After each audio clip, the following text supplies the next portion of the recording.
பெரிய வெங்காயம், 2 தக்காளி, அப்புறம் ஒரே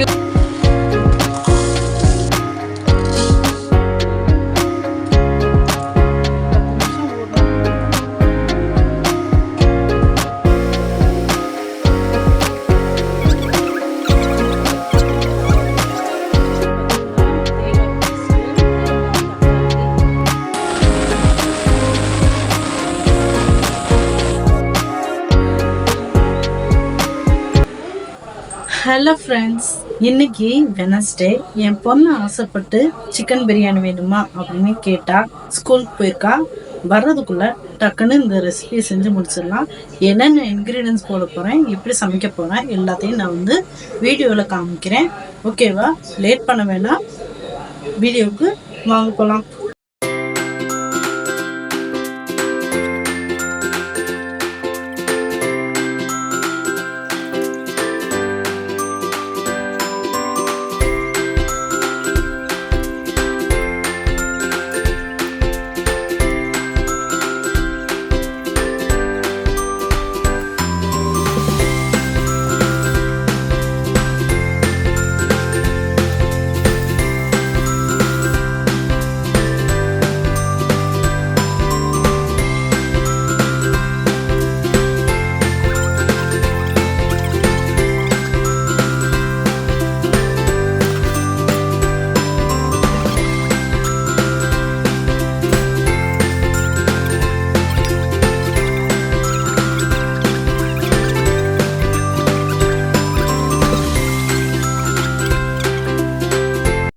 இப்போ இதுக்கு தேவையான இஞ்சி பூண்டு கொஞ்சமா அரைக்க போறேன். வாங்க பார்க்கலாம். ஓகேவா?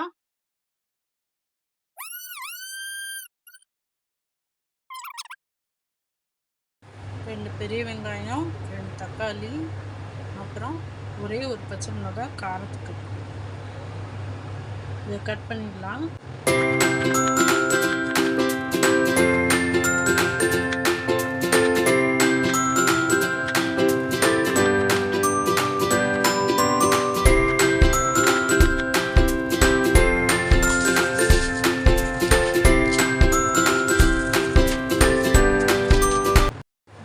இருந்து 1.25 கப்பு அரிசி, பாஸ்மதி அரிசி ஊற வச்சுருக்கேன். இது ஒரு அரை மணி நேரம் ஊறட்டும். தயிர் போட்டிருக்கேன். இந்த மாதிரி தயிரில் ஒரு 1 நேரம் ஊற வச்சிங்கன்னா இந்த கவுச்சி வாடை இருக்காது. சிக்கனில் உள்ள இந்த கவுள் வாடை இருக்காது. உங்களுக்கு பிடிச்சிருந்தா இதை ட்ரை பண்ணி பாருங்கள்.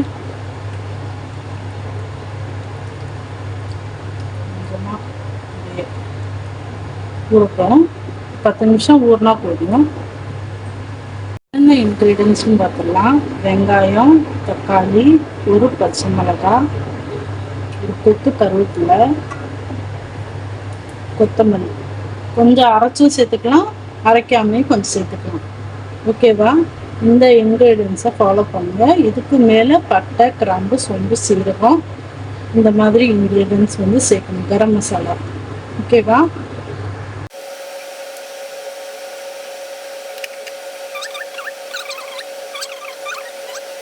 பார்த்தீங்களா? தேங்காய் பேஸ்ட்டு, தேங்காய், தக்காளி எல்லாத்தையும் அரைச்சாச்சு. கொத்தமல்லி தனியாக வச்சிடலாம். அரிசி ஊறட்டும். சரியா? மேல் வேலை எல்லாத்தையும் முடிச்சாச்சு. இப்போ பிரியாணி செய்கிறதுக்கு ரெடி ஆயிடலாம். பிரியாணி ஒரு சரியான எமோஷன் தான். ஏன்னா பிரியாணின்னு சொல்லிட்டா எல்லாருமே அப்படியே ஒரு ஹாப்பினஸ் ஆயிடுவோம். ஏன்னா இந்த பிரியாணின்ற அந்த வார்த்தைக்குள்ள எவ்வளோ சந்தோஷங்கள் அடங்கியிருக்கு. அதே மாதிரி தான் ஃபுட்டீஸ்க்கு பிரியாணினாலே போதும், எதுவுமே வேணாம்ப்பா, வீடு நிரப்பி பிரியாணியாக கொடுத்தா கூட நான் சாப்பிடுவேன்றவங்க நிறையா பேர் இருக்கோம்ல. அதே தான் பிரியாணி. பிரியாணினா சிக்கன் பிரியாணி, மட்டன் பிரியாணி, அப்புறம் வெஜ் பிரியாணி, நெய் பிரியாணி, எத்தனை வெரைட்டி இருந்தாலும் பிரியாணி பிரியாணி தான் அப்படின்னு சொல்கிறவங்க இங்கே நிறைய பேர் இருக்கோங்க. அதே தான் பிரியாணின்றது ஒரு எமோஷன், சாதாரண விஷயம் கிடையாது. பிரியாணி செய்கிறது ஈஸி தான். ஆனால் அந்த சந்தோஷத்தை விவரிக்கவே முடியாது. அந்த அளவுக்கு பிரியாணிக்கு அருமையாக இருக்கும் நிறைய பேர். அதில் நானும் ஒருத்தி தான். பிரியாணினா ரொம்பவே சின்ன வயசுலேருந்து பிரியாணினா பிடிக்கவே பிடிக்காது. ஆனால் இப்போ வந்து பிரியாணினாலே போதும் அப்படின்ற மாதிரி தான் ஆயிட்டேன். அந்த அளவுக்கு நான் வந்து செஞ்சுட்டு இப்போ வந்து இந்த ரெசிபியை உங்களுக்கு வந்து போஸ்ட் பண்ணியிருக்கேன். எப்படி இருக்குன்னு பார்த்து தெரிஞ்சுக்கோங்க. இப்போ நம்ம என்ன பண்ணுறோன்னா, குக்கரில் எண்ணெய் ஊற்றிட்டு நெய் ஊற்றிக்கோங்க.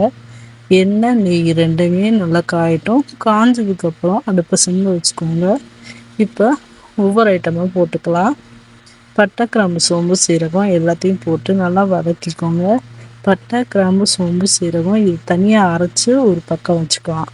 இப்போ நம்ம இந்த பிரியாணி எல்லாத்துக்கும் தேவையான எல்லா ஐட்டத்தையும் போட்டு நல்லா வதக்கினதுக்கப்புறம் பிரியாணி இலை 2 போட்டுக்கோங்க. ஒன்று அரைக்கிறதுக்கு, ஒன்று வந்து நார்மலாக போட்டு வதக்கிறதுக்கு. ஏன்னா அரைச்சிட்டு அப்புறம் தான் வதக்க போகிறோம். இன்னொரு பாட்டு வந்து அரைச்சிட்டு வதக்க போகிறோம். அரைச்சிட்டு பேஸ்ட்டாக போட்டு வதக்குனிங்கன்னா ரொம்பவே டபுள் டேஸ்ட்டு கிடைக்கும். அதனால தான் உங்களுக்கு இந்த மெத்தட் பிடிச்சதுன்னா செஞ்சு பாருங்கள். ஒன்றும் கம்பல் பண்ணல. ஓகேவா? இப்போ எல்லாம் வதங்கினதுக்கப்புறம் வெங்காயம் போட்டுக்கலாம். வெங்காயம் வந்து நீட்டாக ஸ்லைஸாக கட் பண்ணி வச்சுருக்கேன். இந்த மாதிரி நீங்கள் கட் பண்ணும்போது சீக்கிரமாகவே வதங்கிடும். உப்பு போட தேவையில்லை.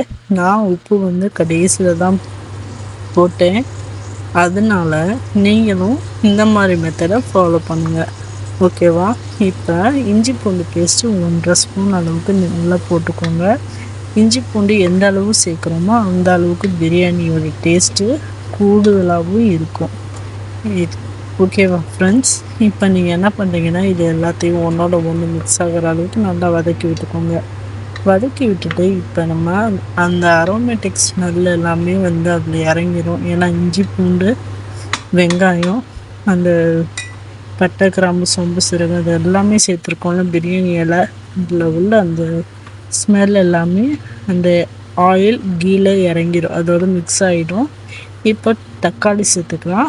2 தக்காளி, அதில் ஒரு தக்காளி அரைச்சி சேர்த்துக்கிட்டேன். இன்னொரு தக்காளி அரைக்காமல் அதை வந்து கட் பண்ணி வச்சுருக்கிறேன். சின்ன பீஸாக நீங்கள் கட் பண்ணி வைக்கும் போது, அதாவது சாப் பண்ண டொமேட்டோவாக இருந்தால் ரொம்பவே பெஸ்ட்டு. எனக்கு டைம் இல்லாதனால கட் பண்ணி வச்சுருந்தேன் மீடியம் அளவு. இப்போ லைட்டாக உப்பு போட்டுக்கிறேன். ஏன்னா இந்த உப்பு வந்து தக்காளி, வெங்காயம் எல்லாம் நல்லா வந்து மிக்ஸ் ஆகிறதுக்காக. தக்காளி கொஞ்சம் வந்து எனக்கு வேகாத மாதிரி இருந்தது. அதனால லைட்டாக இது எல்லாத்தையும் சேர்த்து 2.5 ஸ்பூன், அதாவது நான் காமிச்ச ஸ்பூன் அளவு 2.5 ஸ்பூன் டீஸ்பூன் அளவுக்கு உப்பு. ஓகேவா? நிறைய உப்பு போட்டுறாதீங்க. ஏன்னா பிரியாணியில் உப்பு போட்டால் அது கம்மி பண்ணவும் முடியாது, அதை வந்து உப்பு இல்லைன்னா அதிகப்படுத்தவும் முடியாது. அதனால தான் சொல்கிறேன், பார்த்து போட்டுக்கோங்க. ஓகேவா? இப்போ அரைச்சி வச்ச பேஸ்ட்டை சேர்த்துக்கலாம். இந்த அரைச்சி வச்ச பேஸ்ட்டுக்கு என்னென்ன சேர்க்கணும்னு சொல்லிட்டு நான் டிஸ்கிரிப்ஷன் பாக்ஸில் கொடுக்குறேன். முன்னாடியே வீடியோவில் சொல்லியிருக்கேன். அப்படி பார்க்காம ஸ்கிப் பண்ணிட்டு வந்தவங்க டிஸ்கிரிப்ஷன் பாக்ஸில் இருக்குது, வேணும்னா செக் அவுட் பண்ணிக்கோங்க. இந்த வீடியோ நீங்கள் ஸ்கிப் பண்ணி பார்க்காம இருக்கிறீங்கன்னா அதுக்கு உங்களுக்கு இந்த பிரியாணி பிடிச்சாதான் நீங்கள் ஸ்கிப் பண்ணாமல் பார்ப்பீங்க. ஓகேவா? பிரியாணி லவர்ஸ் எல்லாருமே வந்து கீழே கமெண்ட் பண்ணுங்கள். நான் பிரியாணி ரெசிபி பார்த்துட்டேன் அப்படின்ற ஒரு கமெண்ட் நீங்கள் போட்டிங்கன்னா எனக்கு ரொம்பவே வந்து சந்தோஷமாக இருக்கும். அப்படி முடியாத பட்சத்தில் ஒரு லைக் போட்டுருங்க. ஓகேவா? பிரியாணி பிடிக்குன்றவங்க லைக் போட்டால் எனக்கு தெரிஞ்சிடும். ஓகேவா? நீங்கள் இந்த ரெசிபியை மறக்காமல் செஞ்சு பாருங்கள் பிடிச்சா. ஓகேவா ஃப்ரெண்ட்ஸ்? இப்போ எல்லாமே ஒன்றோட ஒன்று மிக்ஸ் ஆகிடுச்சு. சிக்கனும் போட்டாச்சு. சிக்கன் போடும்போது தயிரோடு மிக்ஸ் பண்ணி அந்த ஊற வச்ச சிக்கன் நீங்கள் போடும்போது ஐயோ அட்டகாசமான ஸ்மெல்லு. அந்த ஸ்மெல்லு நான் சமைக்கும் போதே எனக்கு தெரிஞ்சிச்சு தெரியுமா. ரொம்பவே சூப்பராக இருந்தது. என் ஃப்ரெண்ட்ஸ் எல்லாருமே அசந்து போயிட்டாங்க. இப்படி இல்லாமல் கூட சமைப்பேன் அப்படின்னு சொல்லி கேட்டாங்கன்னா பார்த்துக்கோங்களேன். அந்த அளவுக்கு சமைக்கிறதுக்கு என்னை வந்து ட்ரெயின் பண்ணதே என் பொண்ணு தான். அம்மா இப்படி செய்யுங்கம்மா அப்படி செய்யுங்கம்மான்னு சொல்லி என்னை மோட்டிவேட் பண்ணுற பெரிய மோட்டிவேட்டரு என் பொண்ணு தான். அவள் இல்லாமல் நான் வந்து இந்த அளவுக்கு சமைக்கிறதே கிடையாது. ஏன்னா அவள் ஒவ்வொரு ரெசிபியாக எனக்கு பிரியாணி வேணும், எனக்கு இந்த சிக்கன் வேணும் அப்படின்னு சொல்லி அந்த ஆன்லைனில் வாங்க முடியாது அப்படின்ற சுச்சுவேஷனில், அதாவது வீட்டில் நாங்கள் தனியாக இருக்கும்போது என் ஹஸ்பண்ட் வந்து ஆஃபீஸ் போயிடுவார். அந்த சமயத்தில் இவளால் வந்து எதுவுமே வாங்க முடியல அப்படின்ற சுச்சுவேஷனில் கேட்குற டிஷ் எல்லாத்தையும் ஒன்று ஒன்றா எனக்கு செய்கிறதுக்கு சொல்லுவாள். இதை இப்படி செய்யுங்க, அதை இப்படி செய்யுங்க அப்படின்னு. அதே தான் நானும் வந்து செஞ்சு பார்த்தேன். ரொம்பவே சூப்பராக வந்தது. இதே மாதிரி நீங்களும் இந்த சுச்சுவேஷனில் இருந்தால் செஞ்சு பாருங்கள். ஓகேவா ஃப்ரெண்ட்ஸ்? இப்போ எல்லாமே மிக்ஸ் ஆகிடுச்சு. நல்லா மிக்ஸ் ஆகி இப்போ நல்லா வதங்கிடுச்சு. அந்த ஜூஸினஸ் வருது பார்த்திங்களா? இந்த ஸ்டேஜ் தான் ரொம்ப முக்கியம். இப்போ நம்ம அரிசி போட்டுக்கலாம். அதுக்கு முன்னாடி தயிர் போட்டுக்கலாம். தயிர் 2 ஸ்பூன் அளவுக்கு போட்டுக்கலாம். இந்த தயிரை நீங்கள் போடும்போது அந்த ஸ்மூத் வந்து கிடைக்கும். ஏன்னா தயிர் ஆல்ரெடி சிக்கனில் போட்டு மிக்ஸ் பண்ணி வச்சுருக்கோம், ஊற வச்சுருக்கோம். அது பரவாயில்ல. இருந்தாலும் 2 ஸ்பூன் நீங்கள் போடும்போது ஒருவேளை அட்லீஸ்ட் காரம் வந்து அதிகமாக இருந்துச்சு அப்படின்னா இது வந்து இந்த தயிர் வந்து அதை காரத்தை வந்து எடுத்துரும். அதுக்காக தான் கிட்ஸுக்கு செய்ய போகிறீங்கன்னா தயிர் சேர்த்துக்கலாம். கிட்ஸுக்கு செய்யலை, பெரியவங்களுக்கு தான் செய்ய போகிறோம் அப்படின்னா உங்களுக்கு வேணும்னா சேர்த்துக்கோங்க, வேணும்னா அவாய்ட் பண்ணிடலாம். இப்போ நீங்கள் இதுக்கு தேவையான தண்ணி 1.5லேருந்து 1.25 எவ்வளோ தண்ணி ஊற்றணுமோ அவ்வளோ தண்ணி சேர்த்துக்கோங்க. 3லேருந்து 3.5 கப்பு சேர்த்துக்கிட்டா நல்லாயிருக்கும். எனக்கு வந்து ஒரு அரிசி வந்து 40 நிமிஷம் நான் ஊற வச்சதுனால அரிசி குலைவாக வந்தது. நீங்கள் வந்து ஒரு அரை மணி நேரம் ஊற வச்சா கரெக்டான பக்குவத்தில் கிடைக்கும். ட்ரை பண்ணி பாருங்கள். இப்போ அரிசி நம்ம போடும்போது புதுன்னு போடக்கூடாது. அதை வந்து கொஞ்சம் கொஞ்சமாக ஒரு கையில் எடுத்து போட்டால் ரொம்பவே பெஸ்ட்டு. ஏன்னா புதுன்னு நீங்கள் போடும்போது தண்ணி எந்த அளவு ஊற்றுறீங்க, எந்த அளவு உப்பு இருக்குதுன்னு தெரியாமல் போயிடும். அப்புறம் உப்பு கூட ஆயிடுச்சு, தண்ணி கூட ஆயிடுச்சுன்னு சொல்லி வருத்தப்படக்கூடாது.